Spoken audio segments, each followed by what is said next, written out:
Scottish broads, everyone, and welcome to the Bad Reading Podcast. That turned into Irish at the end. I'm one of your hosts, Atlas Novak. With me today, they're a girl or maybe a wagon full of pancakes. It's Chris Hedlinger. And with us today, you've seen her on Conan, you've seen her on Shameless. It's our guest, Mary Kennedy. Mary Kennedy. Yes, here I am. Nice to have you on. Thank you. Is that a green screen behind you? Yeah, only professional here, let me tell you. I've been zooming about, and there it is. That is the best term I've heard, zooming about. It's perfect. Yeah. So some days I'm at the beach, other days I'm trapped under my bed. You know, it just depends. Here I am. Oh, I found a Cheeto under here. Awesome. Delicious. Yeah. Yeah. Wait, what does it say on your shirt? Shamelessly funny, and then shamelessly funny female. Oh, it's good. This is from this is my merch from when I was on Shameless season 7 as new Fiona as a prostitute. And it's ironic because in this I'm clothed, and as the prostitute I wore a bra for 6 episodes. So, you know. I mean, could be worse. You could be me. I never wear a bra, even though I should. Well, yeah. I know a lot of men should. Alice, you're not one of them, but. Anyway, no, you don't have man boobs. Trust me. I did a literal parody of the song "No Roots" by Alice Merton called "Man Boobs," so I beg to differ. Okay, all right. Anyway, on the Bad Reading Podcast, we like to ask our guest, Mary, what are you into? What am I into? Well, I'm a mom, and I've been homeschooling my kids, which has been interesting. But I'm into being alone on my couch after everybody goes to bed and watching delicious television. And one of the things I love to watch, as you know, is reality television, but also Outlander. Outlander. So, which, yes. What is Outlander about? So Outlander it's sort of a time travel show series about Jamie Fraser, who is in Scotland. And he comes about. I don't know what I'm saying. He comes across. Let us say they call her Sassenach, and I always pronounce it wrong. But a woman who's a time traveler from the 1940s, and he ends up having to marry her, and then they fall hopelessly in love, and then she ends up going. They go in and out of the stones, so they touch their hands on like Stonehenge. Yeah.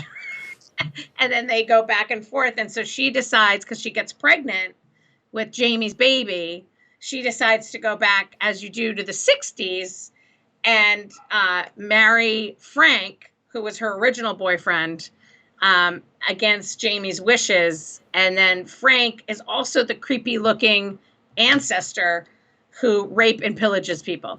Did I explain it well? I don't know. Kind of. I mean, like... So the actor who plays her present day boyfriend is husband is also the same actor who plays a creepy rapist in the past. Yes. Okay. But then it's like his ancestor, right? Mm-hmm. It's his ancestor, and they pull a Biff Tannen. So it's exactly okay. Got it. Basically. But the reason, and I gotta say, and I'm gonna embarrass my husband, the reason why we started watching it is my husband and I wanted a series that we could connect to as adults. But if our kids are teenagers, if they were to walk in the room, they wouldn't necessarily know that there was some sexy time, because people are in, old costumes. Mm-hmm. And so, but there is some sexy time. So it's a way, it's kind of a fun thing for my husband and I to watch. So, but, then we can pause it and you don't know what's going on. Right. So that's how it happened. Yeah. I'm surprised I just missed the boat on this show, because it's about history and I fucking love history. It's also very much a romance novel based story. I mean, I can get down the opening, with the sickness. Yeah. Yeah. You can. Well, you should have just ended that with "Get Down," because the very first episode. There's a lot of getting down. Oh yeah. Yeah. Yeah. Good husbandly duties there. Yeah, really good husbandly duties, and he kind of looks like a not so cringeworthy Fabio. So I'm able to. I'm able to look at him and I don't feel so like he's in a Harlequin romance, in front of, some leaves with like wind behind him and waterfalls. Like I feel like, and I'm Irish, so the Scottish kind of appeals to me. Mm-hmm. And yeah, so it's a lovely show. And it's now, I don't know, it's like in its 5th season. Mm-hmm. And this last season was really good. I hear like they go to North America like right before the Revolutionary War at one point, which that tickles me. So I think I'm gonna have to give this show like an honest chance, because I just burned through Avatar: The Last Airbender since it went on Netflix for like the 8,000th time. I can vouch for that. I have all of the memes that Atlas sent me. So many memes. Well, I love you.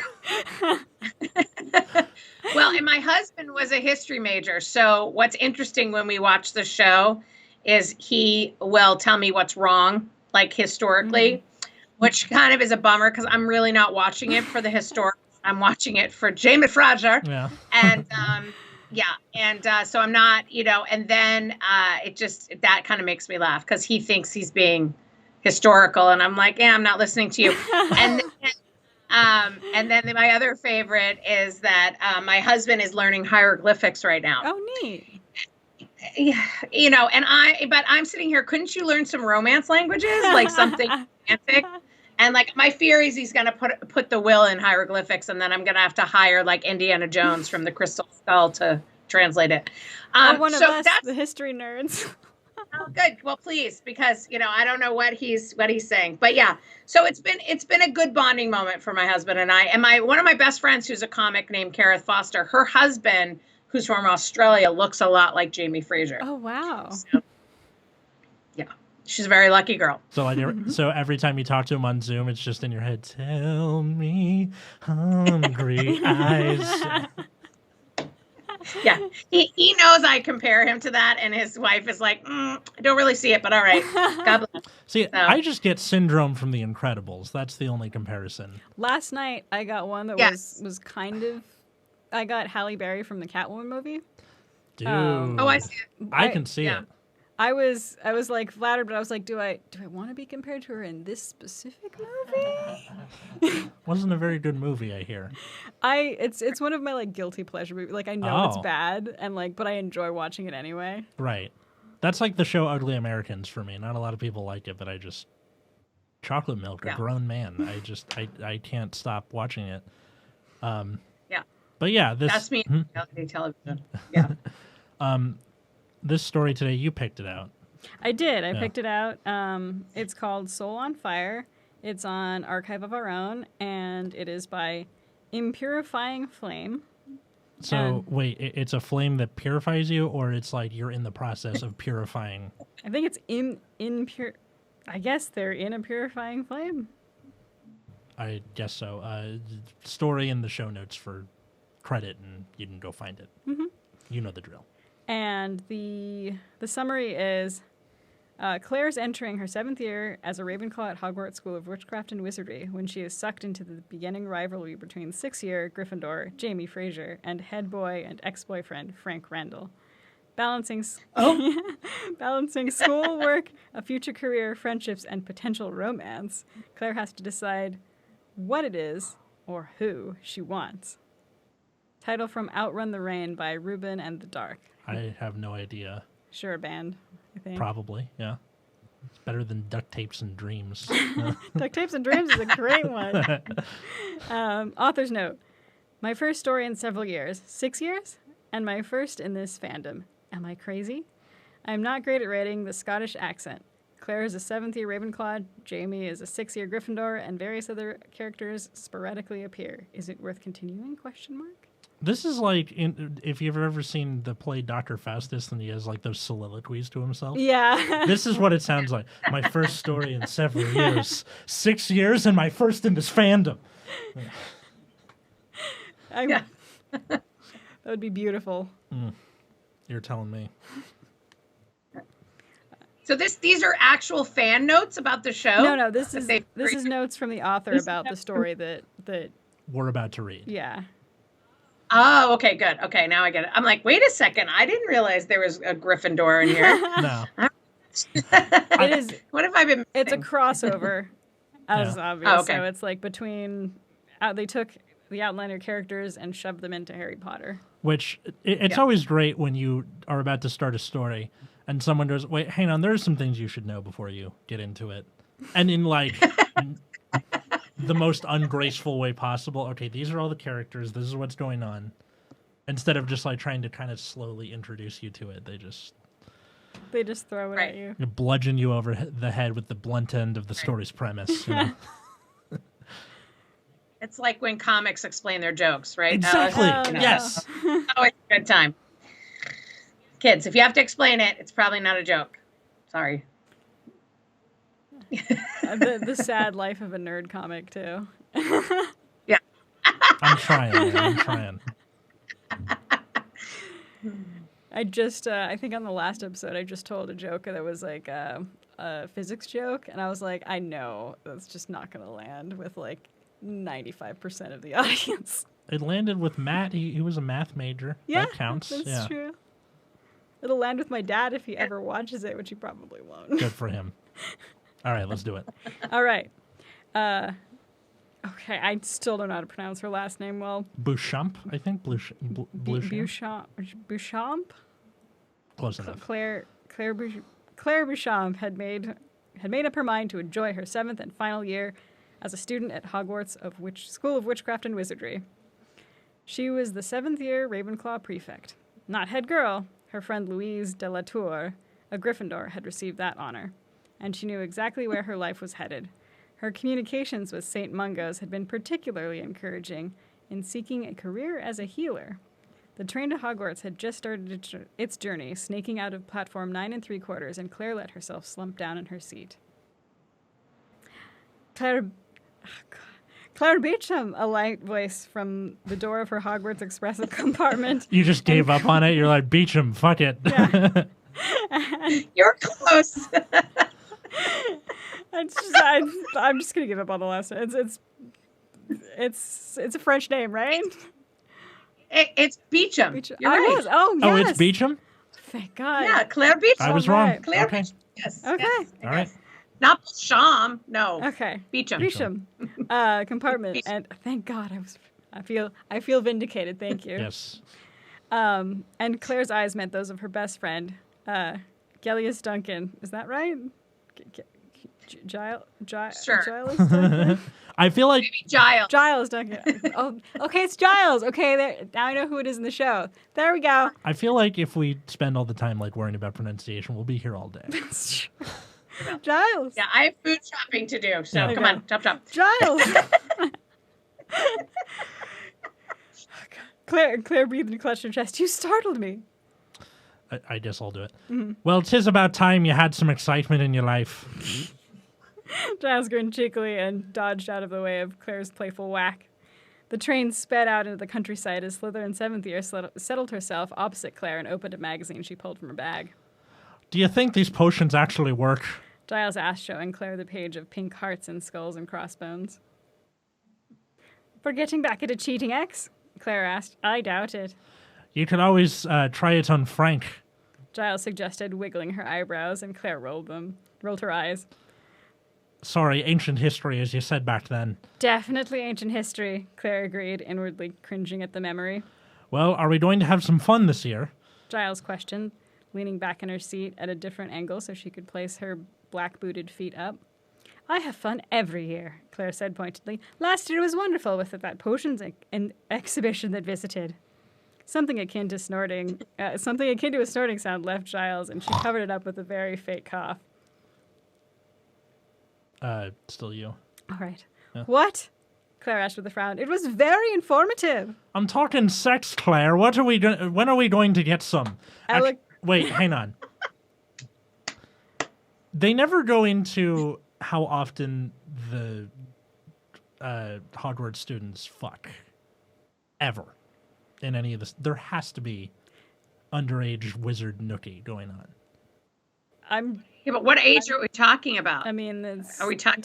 they start when they're 11 and they end when they're 17. So absolutely, there's going to be some. From like what 14 onward, probably, depending. I'm sure like they have some kind of seminar or something that's like, here's your contraceptive potions, please come get them as needed. I don't think it's even that where it's like in the front office next to Phyllis with the no. It's probably like, all right, today is your first day at Hogwarts. We're going to teach you, or your third year. We're going to teach you a spell called Fetus Deletus. It's going to come in very much handy. Oh my god! Well, they probably created the Plan B pill before. You know what I mean? Like, come on, they probably have it. You know, and if you know. And if somebody apparently wakes up pregnant, they'll figure it out. Yeah. They're magicians. Do you think that I don't think there have to be like terrible potion commercials Oh my god. in Side effects can include side effects may include werewolf vomiting out snakes. Yeah, vomiting out snakes, vomiting out slugs, werewolf transformations. and it I don't think pregnancy is.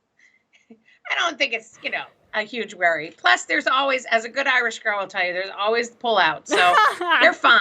But I don't even want to think about it because I have a teenager. So please stop. Sorry. I enrolled her in gymnastics so she never gets her period. So please, I can't. It's true. Athletes stop having that. I can attest to that as someone who was on the swim team and working out all the time. Do I look like an athlete to you? All right. I'm band geek at best, and I wasn't even one of those. So I was golf team. You were. But maybe that's the new Harry Potter movie. It will be that one of them, like Hermione, gets pregnant. Hermione? Maybe they go Harmony or whatever her name is. Hermione, thank you.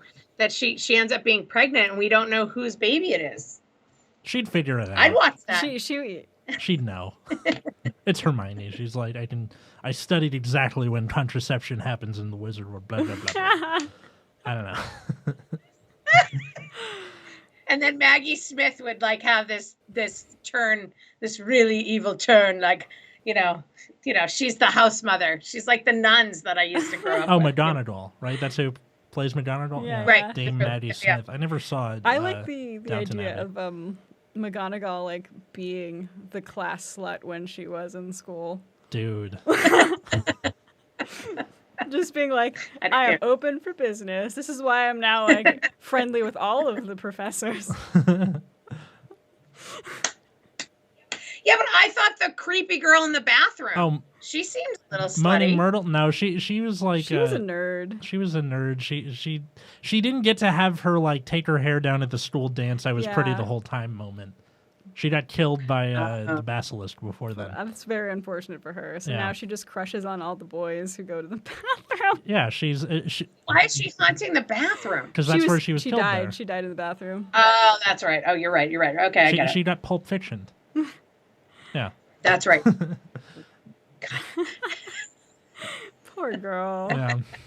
She's like doomed to be a teenager for her entire like existence. She's Taylor Swift in the first half of You Belong With Me. She never got to have her second half. Oh, that's so sad. Sorry, Moaning Myrtle. Listen, as a mom, I get it. My safest place in my house is the bathroom. I can shut and lock the door. I've done my taxes in the bathroom because nobody bothered me. So I'm just letting you guys know that I get why she's in the bathroom. That's smart. I never really thought, because like you're very focused when you're in the bathroom. You're just like you have the on Scrubs there was an epiphany toilet. So yes, was that the one on the roof? That was the one on the roof. Okay. Yes. Anyway, when are you going to get some? Eloquently put. Claire rolled her eyes once again, a habit she picked up when she befriended Giles properly in her third year. I don't need to get some. Claire's fingers came up in quotation marks. It was Giles's turn to roll her eyes as Claire continued. I am perfectly content. Oh, wait, no, that's you, I think. I am perfectly content. We own hand. Giles mumbled, and Claire chose to ignore her best friend. No one knows you better than you. I mean, yeah, pretty much. The train continued to move along the track at lightning fast speed. Claire gave into her sweet tooth when the trolley came to her compartment, and Giles happily worked Oh, and she and Giles happily work their way through chocolate frogs, sugar quills, and fiery pepper imps. They made 2 of those up, I think. Chocolate frog and sugar quills are definitely real things. I don't know about pepper imps, though. Have you ever been to Harry Potter at Universal? They are No, yummy. I've not been. We live in LA. I've never been. Yeah. Oh, it's so fun. Like, Flappers is right freaking there. You'd think I would. Yeah, you got to do Gotta it go when it's sometime. opening. Yeah, at some point in the distant future. What house are you to?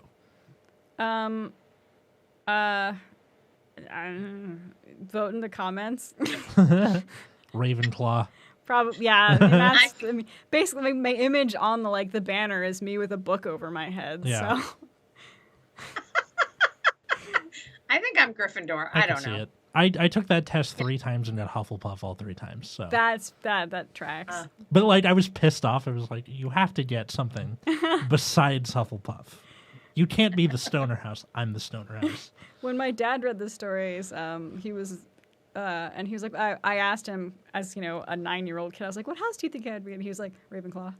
And I was like, but, because at that point, you want to be in the cool house. You want to be in the house with all the heroes and stuff, or the house with stuff going on, because Ravenclaws weren't as important in the first ones. And he was like, no, Ravenclaw. And I was just like, okay. Could be worse. You could be not important the entire time. That's cool. You get Cedric Diggory and the guy from Newt Scamander. I was about to say Newt Gingrich. Oh, jeez. Very different people. Very different people. Very, very different people. And there's the Cheney house. No, I'm kidding. That's too old for you guys, probably. Wait, Anyway. the Genie house from I Dream of Jeannie? No, Cheney. Oh, okay. Cheney. Yes. The shoot your friend in the face house. Yeah. I prefer the Genie house. Yeah, nobody wants to be in that house. No. All right. Giles had an affinity for blood-flavored lollipops, which made Claire cringe. Oh, like blood pudding? Ugh. Gross. Yeah, I guess. They're delightful. Giles stuck her now red-tinged tongue out, and Claire shivered. Following a prefix meeting in which she found ex-boyfriend Frank with his chest puffed up with pride and a shining silver badge sitting on his robes, and Louise looking displeased at her counterpart, Claire finally managed to relax back with Giles. They spoke about the summer holidays, the excitement of the year ahead, and what they would do following Hogwarts next year for the remainder of the trip. Darkness fell around them outside the train, and the girls changed into their respective robes. Claire was just pushing her tie up into its knot when the train jolted and the lights went out. Jesus H. Roosevelt Christ. Claire mumbled and pulled her wand from her robes. Lumos. Wait, Jesus H. Roosevelt Christ? Yes. I have the pride of informing you that I've just been shot and crucified.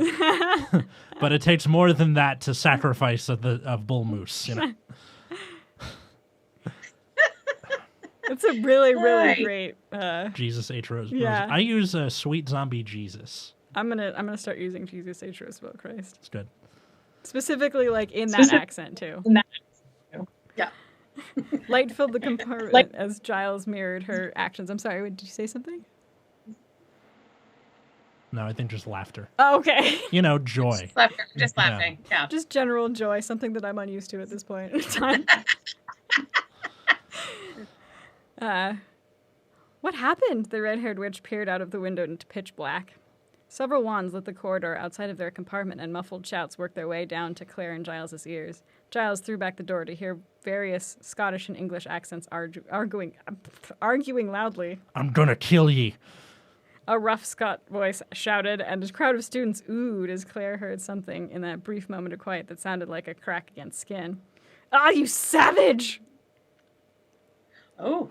Claire's heart stopped, or at least it felt like it stopped when she heard Frank Randall's loud voice over the top of the cheering students. Wait! Giles said, trying to clutch Claire's robes as the latter sped down the corridor. You want to take over? Sure. Claire shoved through the crowd of people and found herself pushed up against a compartment window. She watched as Frank, a brown-haired 7th-year Ravenclaw of average height, swing his fist at another boy's face. This boy, a tall, muscular build with thick red hair and a ruddy flush to his cheeks. Oof, good imagery, man. This is called that was such a great line. Good job. Countered it easily and drove his own fist into Frank's unprotected stomach. Frank doubled over. Claire pushed through the remaining students to enter the compartment. That's enough! She shouted and was joined by Louise and the driver of the train. What the devil? He said, bewildered by the scene before him. How dare this business happen on the train? The red-haired boy, a Gryffindor, Claire noted when she glanced at his robes, and Frank had the decency to look semi-ashamed. This is Louise. Frank, your head boy! Louise exclaimed. I apologize, Frank said, pushing up his chest, and his silver badge shone in the wan light of the few other students who had cast the lumos. I was simply advising Mr. Fraser that he should change his attitude towards me. Frank's eyes flicked to the newly lit lights on the train. Knox, Claire murmured, and the wan light disappeared. You can what he said. What ye said. You can what he said. Fuck. Okay. I know it's like written like Scottish, but sometimes Jesus Christ. Jesus H. Roosevelt Christ. Jesus H. Roosevelt Christ.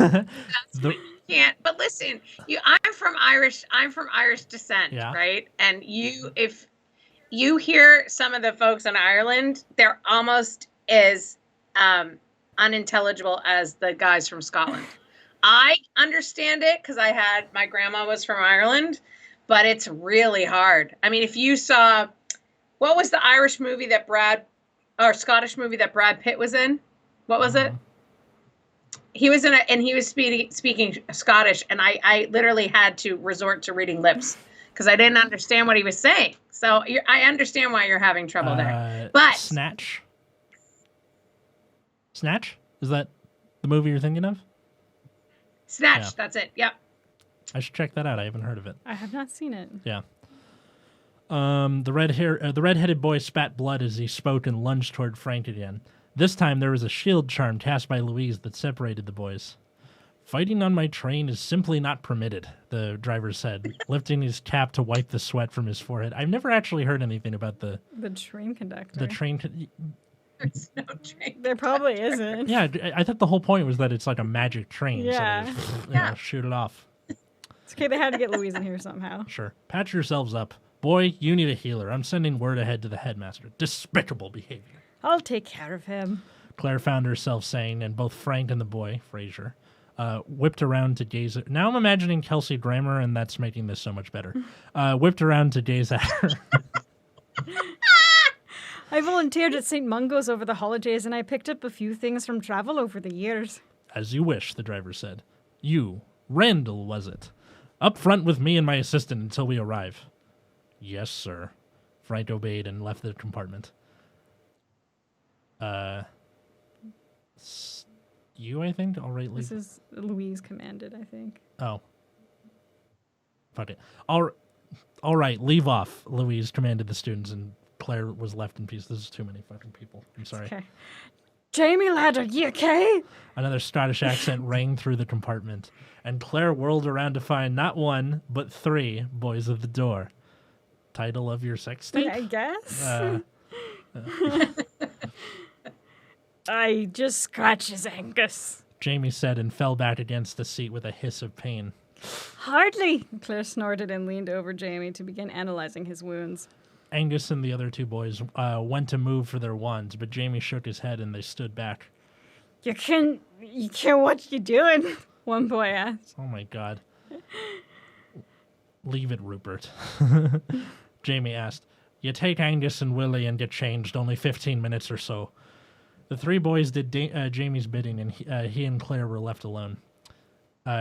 Claire gently touched at the bruise blooming on Jamie's left cheekbone.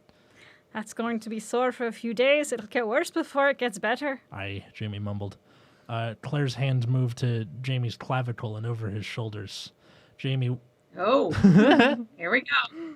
This is it. Even in this bad fan fiction, there's a sexual undertones that I feel when I watch the show. Spicy. So keep going. Yeah, there have been many episodes of this show that have been like just full smut. So I tried to find something that was like that had a more like the tasteful undertones of actual Outlander, where it doesn't like just jump into smut immediately, where it like has the spicy undertone before it gets down to it. There's spicy undertone for sure. Jamie winced as she touched his right shoulder. It might be dislocated, Claire said. Oh, right. I could fix it, but I might leave it to Madame Pomfrey. Jamie said again. I'll strap it to your side, Claire said, and summoned a sling to tie off around Jamie's back and waist. I hope you're... Sorry. I hope you're not right-handed. No, actually, Jamie confirmed. Once his arm was immobile, Claire then investigated Jamie's hands. Both the right and left knuckles were bruised, and one finger stuck out stiffly at an odd angle. Sorry. You okay over there? She's checking out the hands. I mean, come on. It's a total innuendo. Wait, our hand... Oh, right, big hand. Okay, yeah, got it. Yeah. There you go. I am woefully unaware of... Well, of course you are. No, but it's so frustrating. Cause it's only happened twice in my life, but there's the thing where it's like, I had a crush on you for like 3 months. You didn't notice? I'm like, no! Tell my dumb ass. That's how my husband is. Like, you have to be very clear. Yeah. There's got to be maps, and you gotta tell him. You gotta point to evidence. It kind of looks like a crime scene thing on NCIS with all the suspects and the point and yeah.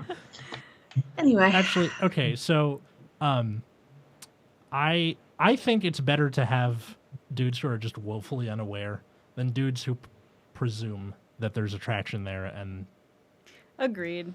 Yeah, I do too. Just like I would much rather miss out on something that could have that like I was trying not to misinterpret versus just misinterpreting something and doing something stupid, which. Although it is fine if a guy like asks someone out and then they say no and then they're like, okay, cool, and then they just leave it at that. That's also fine. What you don't want so. Well, here's an interesting thing, because you're younger than I am. When I was dating, we would say no to a guy, but then sometimes they grow on you. So what would happen if he started to grow on you? Would it still be forget then it? Come back and be like, hey. That's on you then. If you've said no, then you have to go back and be like, hey, you still interested? Yeah. Because I'm now interested for, XYZ reasons. I don't think you even need to do that. Just be like, you want to go get coffee, booze, food, but whatever. you have to, but you have to like, especially if like, but it's on you. Yeah, but you have to explain that it's not just going to be a friendship thing. You have to explain like, hey, I want to date and not just to hang out. Because at that point you might just be friends and like hanging out would be normal. Right. Yeah, exactly. Right. Point is, guys are dumb. So, everyone has an amount of. I don't know when people like me either. So. Yeah. No, I know. I kind of guess that I was the type of girl that would go after guys that there was no way that they would like me. So when my husband asked me out on a date, I was oblivious. So. Yeah. And then now we're married. So there you go. There's no way to like. It's hard to do that without just coming off weird. Where you're just like, would you like to go, get a cup of coffee? And then you have to follow up with, this is a date. Like, there's no way to do that well. I mean, just be like, hey, do you want to go get some coffee? As a date, yes, it comes off weird, but it doesn't leave anything for misinterpretation. Sure. Yeah. But what if you're walking to coffee and he or she grabs your hand? Isn't that clear that it's more than just friends? No. What? Yes. That's exactly what hand-holding means. No. Yeah. To you too. Yeah. Okay. Nah. You've been overruled. Well, I mean, like, I grab Maddie's hand all the time when we're, like, walking places because Maddie's slow. Yeah, but you guys have known each other for a long time, and it's well understood between you two. I suppose, but, like, what if... I mean, I also knew, someone I was dating for, like, 3 years before we had started going out, and then... like we hung out and did a bunch of stuff beforehand, so it had to be like specified when what we were doing together became more than just hanging out. Then I guess you told them bluntly. Basically, yeah. Yeah, then Problem solved. Then that's clear. Yeah, so it wasn't any like handhold, because we sat next to each other and like it wasn't we weren't. I mean, I'm not all that touchy feely, but like when I get comfortable with someone, I'll like sit next to them and like eventually get like comfortable with like putting my arm next to them and stuff. So like, I mean, sure, if suddenly hand holding had been involved in that situation, I guess it's because. Hungry eyes. I know. I think the difference is. The difference is like this was a guy, and like I've also dated women, and so like if you're dating like a girl, it's more like socially normal for there to be more physical contact. So you have to specify. You have to make it more clear in that case. Perhaps. Yeah, maybe. Listen, I went on one Match.com thing, and then I found my husband. So it's a whole different world. God. What? Lucky. Well, but I dated a lot of crazy people. Of course. And I also, and then I found my husband, and he was way too nice. And I was sitting there going, why? I did many things to try to push him away. Mm. And he just didn't go anywhere. So here he is. That's good. 20 years later, Nice. 2 kids, a house. Yeah. It's a beautiful romance, but not like Jamie and Claire, because I can already feel the sexual tension on that train with the conductor and Laurie Beecham, or no, it's not Laurie Beecham, whoever her friends is. I mean, can't you feel it? Can't you feel the sexual magnetism between the two of them already? Choo choo. I need to get out more. I do. All right, keep going. Just do some role play. Just do some have your husband do an accent the next time. He can't do it. No. I asked my husband to spice it up in the bedroom, and all he did was titty flick me, and then he went and watched a game. What? It was not. Yeah, he's not.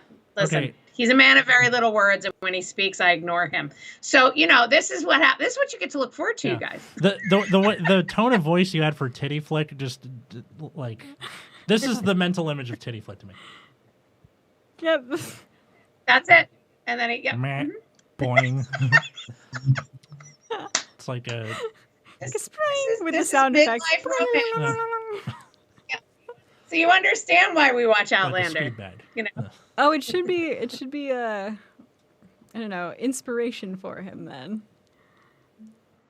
But he doesn't look like Jamie. My friend, so let me tell you this story. My friend's husband, who looks like Jamie, when I first met him and they were dating, I had no idea that he looked like Jamie. And it was raining in the valley in LA. And he comes to the door and he's like in an Irish sweater. It was cold. It was probably January. And it's been raining. And my friend is getting out of the car. And I see this man with the billowing hair and he's wet from the rain. And he goes, hello. And I won't say his name. He says, in his Australian accent, he says what his name is. And my husband is getting something out of our garage. And our garage door isn't that great. So I see this man, and there's almost like the backlight of the fog behind him. And I go, oh, do you need a towel? And so I grabbed him a towel. We had a fire going, and I brought him to the fire, and I gave him the towel. And my friend, his girlfriend at the time, she said, Mary, your husband Charles is trapped under the garage. The garage door fell on him, and I was so mesmerized by the Jamie twin that my husband was almost decapitated by our garage. Oh dear. Thank you. This is really bumming me out. Why is it bumming you out? Just like the thing where it's like just ignoring your husband, and then you're like, fuck it. He's alive. Yeah. He's alive, isn't he? I love my husband. My husband he's a good looking guy. He's half Italian. He's got that dark, beautiful hair. He's not going bald. He's got brown eyes. He's gorgeous. I love my husband. But it was nice to have that tall figure dripping with rain. Yeah. The last time I had like the silhouette of someone appear was when I was moving out of one college apartment to another. Matt, our guest from last week, he was going to help me move, and I was picking up a box, and I turn around, and in the doorway is just this hulking, silhouette of a man, and he's bald. And I was like, what the fuck? And then Matt steps into the apartment. It's Mr. Clean. Yeah, exactly. Where like he comes in, and he had shaved his head because of how hot it was, and I didn't know. Oh. So it just looked like some rando who was breaking into my apartment. I was like, oh, Jesus Christ. Matt, the pizza over there, thanks for helping me move. I'm going to go change my diaper. Yeah, that's different than my beautiful person. And my listen, they're married now. They have 2 beautiful children. It's a story that we share. And my husband's okay about it. So I'm assuming so. But if you're sharing it. My husband was never that. My husband was never that sort of Adonis, and he knows that. And I'm not a goddess. I mean, I'm from Boston. I'm a little rough around the edges. So we're living vicariously through Claire, me, and he's living vicariously through Jamie. There you go. There you go. All right. Where were we? Might be dislocated, I think was the last thing. Yes. Yeah. Yes. Might be. I'll strap it to your side, I think is where we picked up. Yeah. Yes. All right. I hope you're not right-handed. Wait. I hope you're not right. No, actually, Jamie confirmed. Once his arm was immobile, Claire then investigated Jamie's hands. Both the right and left knuckles were bruised, and one finger stuck out stiffly at an angle. Sorry. Claire pointed her wand at his hand. Episki. What's a episki? And the spell, I guess. Jamie groaned as his fingers sat back properly in place, and Claire strapped it with more conjured dressings. Right. Claire replaced her wand into her robe pocket. Anywhere else sore? I didn't think so. How do you keen to do that? Jamie asked, squirming slightly as Claire continued her investigation. I told you I was at St. Mungo's over the summer, and I traveled a lot as a child with my uncle. Claire explained. I had to learn to do things the Muggle way. I was a child. I'll stay with you until we reach Hogmeade Station. Thank you, Jamie said softly as the other 3 boys made their way back in, now dressing in matching Gryffindor robes. So who are you? One of the boys, Rupert, asked Claire. Oh, I guess that's probably the wrong voice. Close enough. Okay. Yeah. Claire Beecham. Claire said as she looked between all 4 boys now. Ravenclaw 7th year. I think I know you. Angus, was it? I met her. McCure. M-A-C-E-U-R. McCure. McGuire. That's McGuire? What? Say it again. M-A what? M-A-C-E-U-R. McGuire. Oh. Might be McGuire. Though people call me Angus Moore. I'm doing the Owls this year, Angus said, and tucked his muddled clothes into his trunk. You'll ken me and Jamie from Quidditch, I reckon. I play chaser, Jamie's beater. I'm Rupert Mackenzie. Rupert supplied. 6th year, same as Jamie. I'm his cousin. Christ. He gestured to Jamie and scowled, who scowled and looked into the darkness out the window. And this wee lad is Willie Coulter. Angus ruffled the long strands of the young one's dark hair. We? Willie grimaced. Rupert agreed. Only a 3rd year. Claire smiled at young Willie, who grinned bashfully. What did Frank Randall actually do to you? Claire questioned Jamie. War to all of you. Bastard, Angus mumbled. Okay. He came in ready to pick a fight. Rupert cast a glance at Jamie. He thought this one had nicked something of value, Angus said in a voice to rival the posh Londoner's accent. Fuck. I've been doing it wrong the whole time. It's okay. I'm just doing the same accent for everybody, so everyone's like, who the fuck is talking? Right. I don't know, and I'm sorry. So it's just how it is. Londoner's accent and nudged Jamie, who winced. Very sorry. Oh, this is Jamie. Oh, 'tis all right, Jamie said as the train slowed, pulling into Hogsmeade Station. Well, I'm off to find my friend blah, blah, blah.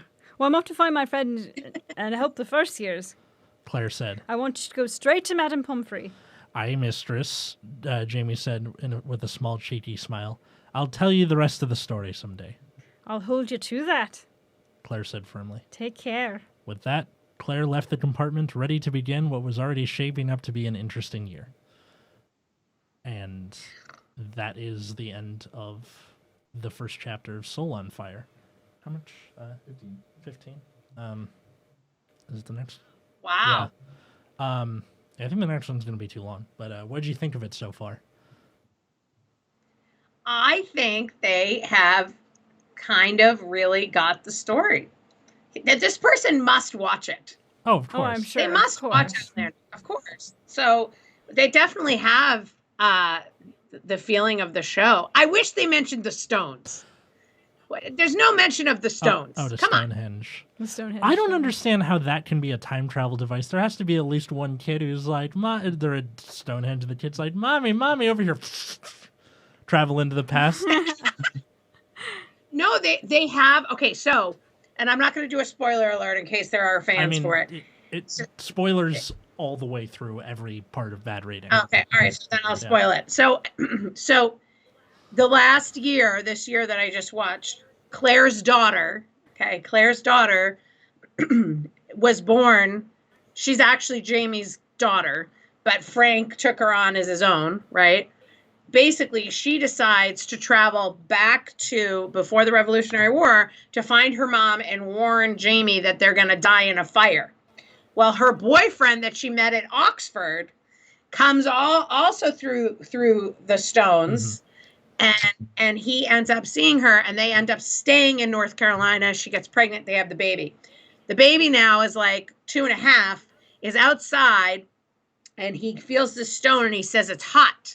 And the non-healer people go, no, that's not hot. And they know that their baby, the grandson of Jamie and Claire, have the feeling and that he can go through the stones. But they try to go through the stones, the daughter and the husband and the new baby, and they can't. I need visual aids. Because the problem with time travel is they go, okay, so this happened here, but it was actually before this and after this. And Marty's at the stool dance playing Johnny Be Good, but he's also up there, so you can see him in the background. And his mother's flirting with him, which is wrong. Yeah, I know. I know. It's really hard to explain time travel stories to people. Two best time travel stories, though, that I've seen done, like with the most cohesive time travel rules, where they don't break any of their own rules, are Back to the Future and Bill and Ted's Excellent Adventure. Really? Yeah. Bill and Ted's Excellent Adventure. They did not violate any of their rules throughout. I love when where people are like, that's a dumb movie, and you're like, shows how much you know. They stick to their own rules. Love that movie so much. It's in my top movies. I love it so. And I listen, and my husband and I have turned to each other after some episodes and going, what? So, it's not perfect, but it is interesting. And the fact that, I know some parts of the story is good. But listen, coming from, so this is why I'm also so intrigued by this. So my family's from, my both sides of my family are from Ireland. My mother was considered, she was considered Celtic, or that some people think they're of the dark arts. They aren't. The Celtics back in Ireland are the witches, right, the Druids. Yeah. Oh, hey, the Druids. Kind of. I am IRL. Yeah. So you would be a Druid probably, which is fine. And so my mother would tell us that we came from witches, right? And there's a whole dance at the top of Outlander, which even though it's Scottish, is actually part of the Irish tradition too. That you've got, they call in Ireland they call them leprechauns, but here in Scotland they dance around, and they're dancing around these stones which are considered magical. If you've ever gotten an Irish worry stone, it's kind of the same idea. Blarney stone. We're obsessed with stones and potatoes. I don't know. I don't get it, but that's what it is. Obsessed with stones. That's like after potatoes are brought from the New World, though. Yeah. Where they originated from. And then Britain botched the potato famine. They're like, we're gonna get corn from the new, and just Jesus Christ. So that's kind of, the stones are intriguing, and it is part of the culture. Like I kind of enjoy that. I enjoy that they've put that into the culture, and that they're trying to go in and out of the stones. But yeah, if they're a healer, they put their hand on the stone, and then all of a sudden they leave. But this didn't happen this time. So one of the three, either the new son, Claire's daughter's husband or Claire's daughter maybe don't have their healing powers anymore. Oh, so there's healing powers is something that can go away. It always bothers me in stories where the premise is this happens, and then midway through it kind of gets solved, but they also have to keep the show going. So, like in Breaking Bad, Walter White has to cook meth to raise money for his family, to pay for his cancer treatments. He gets cured of his cancer. He keeps doing the thing. Right. Well, at that point, isn't it he's doing it for like the rush of power and not for any other reason? But like also I was there for the original premise, and I think it would have been better if he was just trying to he was fighting off the cancer the whole time, and just this thing where they get sent back in time to Scotland in the 1700s, but then they come back. And then they're like, I have to go back for this to, secure. But the point of the story is not for the plot. The point of the story is there's sexy times going on, which you can do in 18th century Scotland or whatever. But imagine the backdrop. I'd much rather see them having sex in front of a Scottish castle than them going and having sex, in front of a 7-Eleven. I mean, come on, right? Yeah, there's something to that. Did you? Right? Or that she's in her dress and she's got her corset and he's in his pirate shirt. See, that implies that you've seen somebody have sex in front of a 7-Eleven.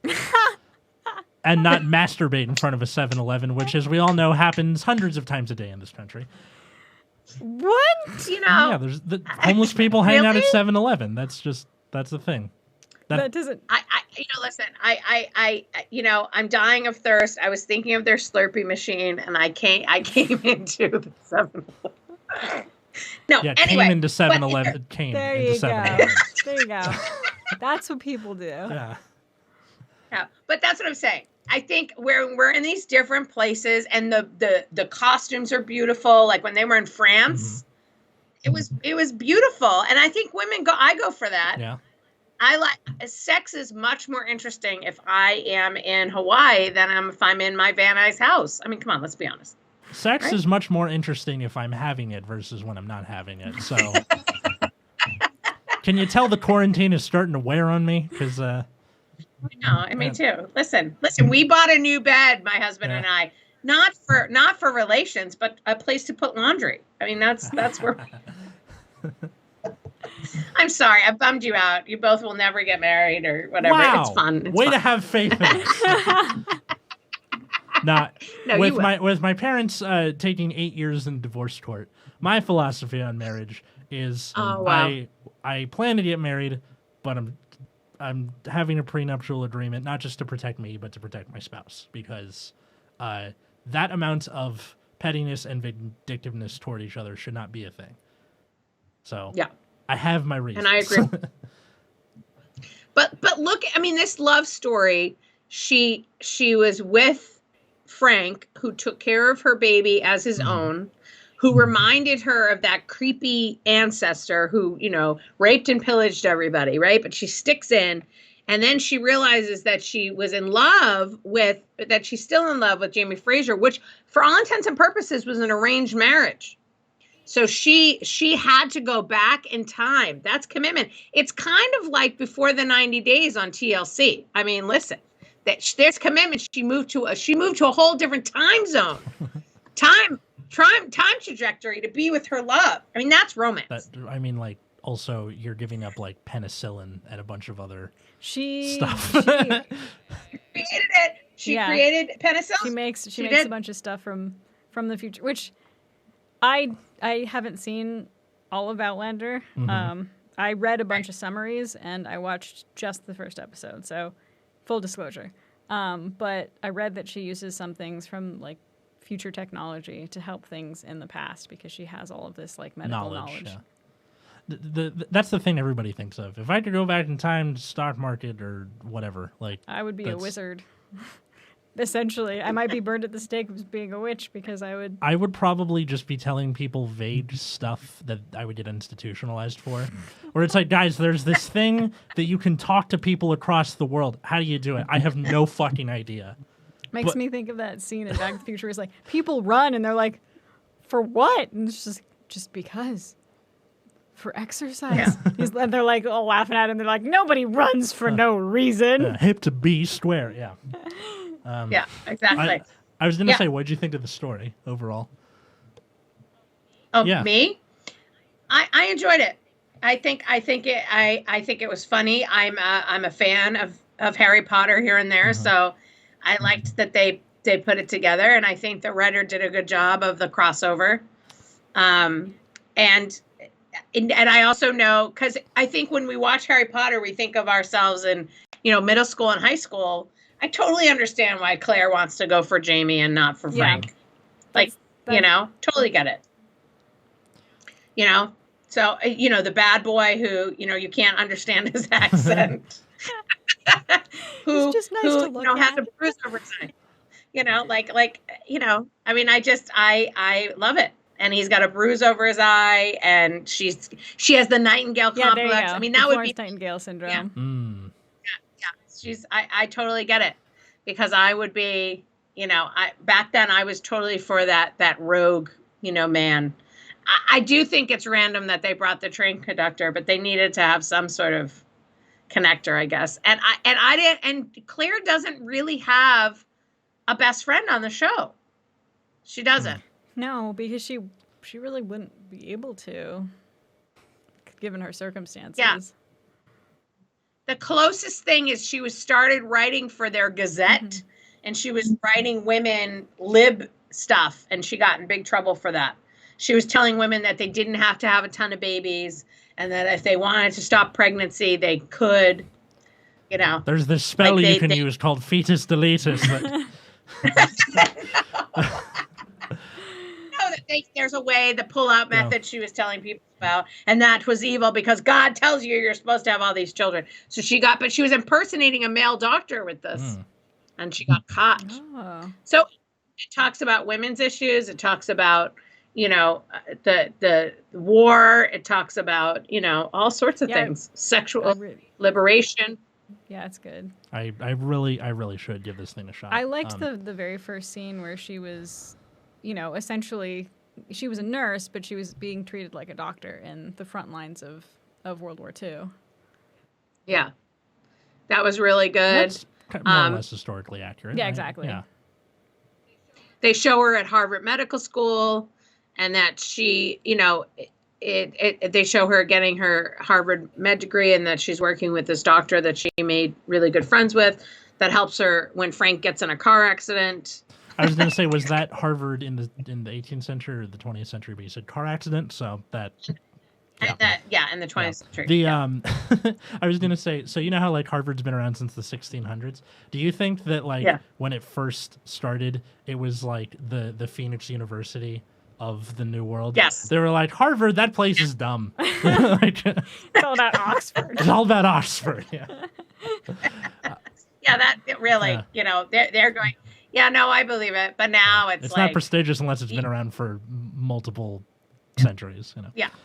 Exactly. I was going to say, how would you punch up the story, if at all?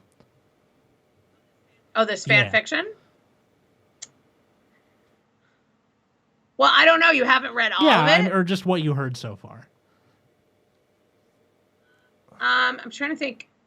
Oh, you know who I wanted to see, who I love him. He's such a great character. Jamie has a best friend who I think is one of his distant cousins. He's the one with the gray hair and the beard, and he's a tough Scottish guy. Yeah. I would have wanted to see him be introduced because he was one of Claire's really good friends. He ended up dying this year on the show, but he's sort of the comic relief, really tough. He kind of reminds me of my Boston family. So I wanted to see him. He was missing her daughter. Well, she wouldn't have a daughter this young, so maybe. I mean, but that's who was missing for me. I would have liked to see him be introduced. And Good. But they introduced the medicine. I kind of like that too because I like watching medical shows. So when she does medical procedures, I'm in. It's got everything. The show has everything. I like that the sexual stuff was undertoned instead of. Yeah, I tried. You done good. The internet is for porn, so it's Yeah. very hard Sorry, to Kate. find to find something that's like Not porn. yeah. Outright. Well, I was trying to find something that was like true to the like the undertones and not the like the just overtly just like here's some sex. Yeah, no. And they do it well. Now listen, much like Game of Thrones, she started off the first season, it seemed like every 2 minutes she was naked, Yeah. right? But then now she's an executive producer of the show, so I bet she wrote in saying, not every show am I going to be taking off my bloomers and my corset. So figure it out, That's people. good. So Yeah. I agree with that. But no, it is, and that's why for parents out there, if you need to watch old people having sex, it's a great show. They should put that as a tagline for the show. If you need to watch old people having sex, this is the show for you. That'd be interesting if it was like at the end of the intro you have like Outlander created by blah blah blah. If you need to have, it's like under the created by. I kind of wish they did have stuff like that on shows though, because it's like some show like Avatar. If you're an adult who enjoys like animated shows, still this is the show for you. Now that show's fucking great, and everybody should watch it. Yeah, no, my husband watches Good. that, and he watches the oh my god, she's so popular. I'm having a menopause moment. You're watching it live. What is the girl with the pigtails? Girl with the pigtails. Oh my god, she's a pigtails superhero. Pigtails. She was dating Joker. Harley Quinn. He watches the animated series. It's really good. The animated series is fantastic. Yeah. Oh my gosh, I love it. Yeah. Is that the one from the 90s or 1992. By April something 26, and- 1992. and All right. his last name is Dini. Anyway, that was the original Harley Quinn was created for that show. Yeah. And she was created as a device to explain like domestic abuse to people of a younger audience to be like, this is not okay. Yeah. I hear that like she's a very well made character. It's great, and that show basically inspired like all of the Batman since then. So it's really good. That's good. Mary, thank you very much for coming on Bad Reading. Yeah, thank you. It was so fun. Had a great time. Come back anytime. Where can people find you out there on the interwebs? I'm on Twitter, Facebook, Instagram, M Kennedy Comedy. And like we said, I was on Shameless and Conan, and I also have a movie coming out called The Year of Laughing Dangerously. I play a comic, unbelievable, and it will be streaming very, very soon. So look at all my socials for that information. And you can always catch me doing gigs. So either zooming about until further notice. Yay. Whoops. Thank you guys. It was really fun. Chris, where can people find you? Stolen_relic, Twitter, Instagram, or the Bad Reading Podcast at Bad Reading Pod on Twitter and Instagram. And then find me at Atlas Novak in those two same places. Or you can also support our show if you would like to at patreon.com/badreadingpod. Lots of perks in there, including a Discord server that we hang out in. You can also do things like vote on the fiction we read or get your name in the credits at the end. But we love you all. Wash your damn hands. Be careful out there. Donate to Black Lives Matter and NAACP. Have a good night. Yes. Bye, guys.